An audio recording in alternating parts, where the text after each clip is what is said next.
मजदूरी मांग रहे हैं 13 साल का। हम और काम की बात चर्चा नहीं करेंगे, लेकिन एक बात की चर्चा हम जरूर करेंगे। ये शराबबंदी की नीति अपनाई उन्होंने। आज हम कह सकते हैं कि तालिबानी कानून उन्होंने बनाया, और वो इसलिए बनाया कि एक जुमला है कि 100 चूहा खा के बिल्ली चली हज को। जब 2005 में आए तो हर गांव पंचायत में उन्होंने दारू बनाने का, दारू का बेचने का इन्होंने दुकान खुलवा दिया। और जब इनको लगा कि बहुत प्रशंसा हमको न हो रही है, लोग गाली दे रहा है कि इस तरह से नहीं होना चाहिए, तब उन्होंने एक कानून बनाया जिसके तहत क्या क्या हो रहा है आप लोग जानते हैं। आज भी शराबबंदी नहीं हो पाई है, आज डोर डिलीवरी हो रही है।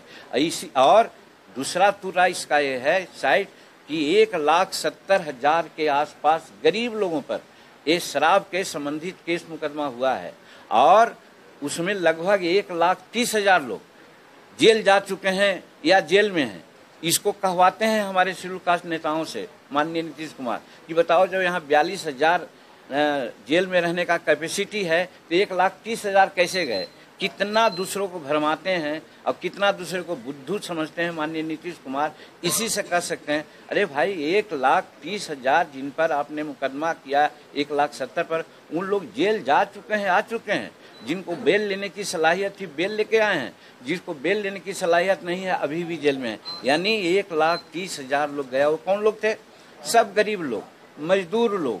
और उसमें जो एक पासी समाज हमारा है जो ताड़ी बेचता है, लाखों लाख उसमें लगा हुआ है, और हाँ, लाखों लाख लगा हुआ है, और उसकी जीविका है कि ताड़ी बेचना। ताड़ी शराब की गिनती में नहीं आती है, ताड़ी एक नेचुरल जूस है। उसको भी उन्होंने बंद कर करके लाखों लोगों को बेरोजगार कर दिया।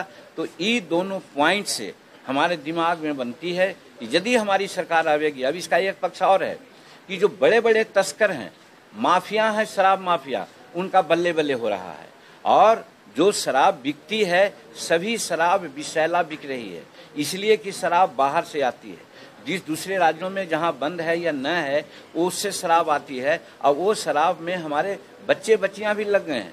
एक शराब का बोतल यहाँ जो बाहर में लाते हैं 100-200 रुपया में, यहाँ बिकता है 1,500 रुपया में। सप्ताह में 2-4-5 बोतल बाहर से ले आते हैं तो उनको कम से कम पॉकेट खर्च चलता है।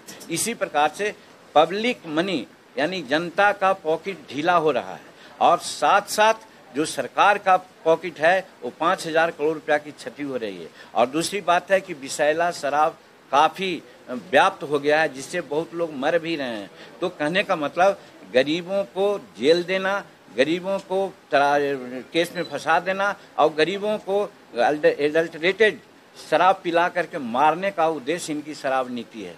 और तस्करों को बल्ले बल्ले कराने का इनकी नीति है। उस नीति का हम विरोध करते हैं। शराबबंदी के खिलाफ हम नहीं हैं, करना चाहते हैं, लेकिन जो ये तालिबानी कानून बना करके लोगों को आज फंसा रहे हैं, इसका हम लोग परिमार्जन चाहते हैं। इसलिए हम घोषणा पत्र में जारी किया है कि यदि हमारी सरकार आवेगी तो 1991 की जो शराब नीति है उसी के आलोक में हम लोग शराब पर प्रतिबंध करते हुए, समाज को प्रशिक्षित करते हुए, और शराब नीति को हम लोग बदलेंगे। ये हम अपने घोषणा पत्र में दिया है। उसके अलावा